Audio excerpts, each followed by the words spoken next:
উপদেষ্টা নাহিদ ও আসিফ ইংরেজি বলতে না পারায় লজ্জা পেল দ্বিতীয়বারের মতো আবারও। আপনারা জানেন কয়েকদিন আগে একজন বিদেশি সাংবাদিক তাদেরকে ইংরেজিতে দুইটা প্রশ্ন করেছিল, কিন্তু তারা কোনোভাবেই সেটার উত্তর দিতে পারে নাই। এটা একটা লজ্জাজনক ব্যাপার।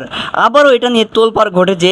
নাহিদকে ইংরেজিতে আবারও প্রশ্ন করেছে, কিন্তু তিনি কোনোভাবেই উত্তর দিতে পারেননি। এটাই কি হচ্ছে তাহলে মেধাবী? তো বন্ধুরা, আপনারা জানেন যে এই মেধার জন্য কিন্তু এত বড় একটা ঘটনা ঘটে গেছে যে প্রধানমন্ত্রীকে পদত্যাগ করতে হয়েছে, আর সেটার ফল আজকে ভোগ করতে হচ্ছে এই উপদেষ্টার দ্বারা।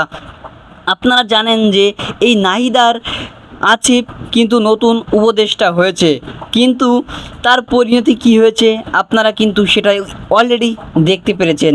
তো এখন সবাই চাচ্ছে এই নাহিদের পদত্যাগ। আপনারা এই নিউজটা কিন্তু অলরেডি পেয়েছেন।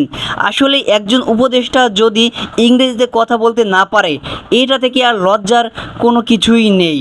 তো একজন রিকশাওয়ালা যদি অনর্গলভাবে ইংরেজি বলতে পারে, তাহলে এই উপদেষ্টা নাহিদ এবং আসিফ কেন বলতে পারবে না? তাহলে কি এই মেধার কোনো দাম নেই? এই স্বাধীনতার কোনো দাম নেই?